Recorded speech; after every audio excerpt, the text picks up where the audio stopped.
Hello' friends, welcome to Pompi's kitchen.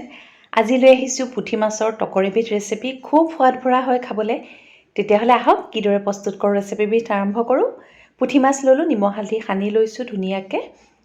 আৰু লগতে মই তেতেলী লৈছোঁ, প্ৰায় 2 চামুচমান তেতেলী। এইদৰে মই তিয়াই ৰাখিম।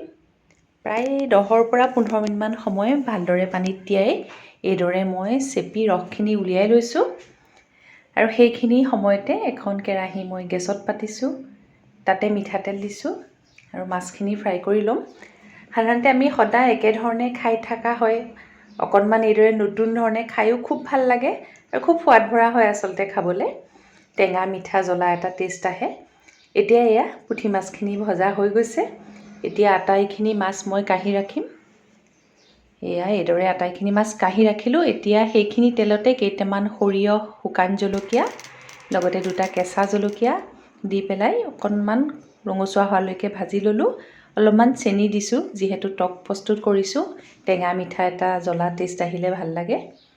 আৰু এতিয়া তাতে যোনখিনি তেতেলীৰ ৰস উলিয়াই লৈছিলোঁ, তেতেলীৰ ৰসখিনি দি দিছোঁ। আটাইখিনি ভালদৰে দি তাতে হিচাপ অনুসৰি হালধি দিছোঁ। অকণমান জলকীয়া গুড়াও আপোনালোকে দিব পাৰে, কালাৰটো তেতিয়া ধুনীয়া হয়। আৰু এতিয়া উতলিবৰ কাৰণে ঢাকি দিছোঁ। নিমখটো অকণমান পাছত ব্যৱহাৰ কৰিম মই।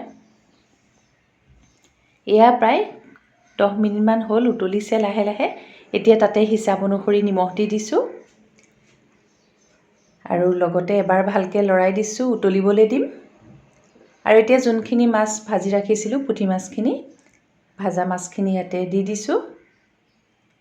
এইদৰে আটাইখিনি ভাজা পুঠি মাছ ইয়াতে দি দিলোঁ আৰু ভালকৈ লৰাই প্ৰায় 15-20 মিনিটমান সময় উতলিবলৈ দিম। ঢাকোন লগাই দিছোঁ। এয়া প্ৰায় 15-20 মিনিটমান সময় হৈ গৈছে। আমাৰ পুঠি মাছৰ টকখন প্ৰায় প্ৰস্তুত হৈ গৈছে। খুব ধুনীয়াকৈ উতলি আহিছে। এয়া চাওঁ, এটা খুব ধুনীয়া কালাৰ আহিছে আৰু খাবলৈ সঁচাই খুব ভাল হয়। এতিয়া পৰিৱেশন কৰিম। এইদৰে এটা বাউলত পৰিৱেশন কৰিছোঁ। আশা কৰোঁ আজি পুঠি মাছৰ টক ৰেচিপিবিধ আপোনালোকৰ ভাল লাগিব। এটা নতুন জুতি, নতুন সোৱাদ, খাই খুব ভাল লাগে। আৰু এইদৰে আপোনালোকে চাই থাকিব মোৰ চেনেল। মই নতুন নতুন ৰেচিপি ভিডিঅ' লৈ আহি থাকিম। আজিলৈ আহোঁ, ধন্যবাদ। আৰু আপোনালোকৰ ধুনীয়া ধুনীয়া কমেণ্টবোৰ দিবলৈ নাপাহৰিব।